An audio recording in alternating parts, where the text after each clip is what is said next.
Борон-борон заманда йәшәгән ди әбей менән бабай. Булган уларҙың Зөһрә исемле һылыу ҡыҙҙары. Бер ваҡыт уларҙың өйҙәренә бәлә килгән.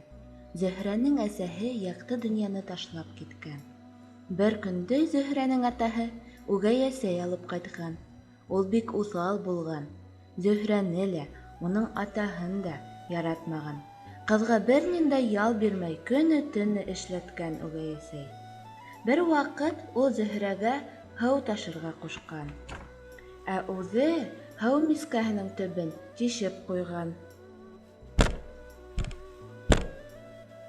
Зөһрә көнө-төнө һыу ташыған, ә мискә һаман тулмай ҙа тулмай икән.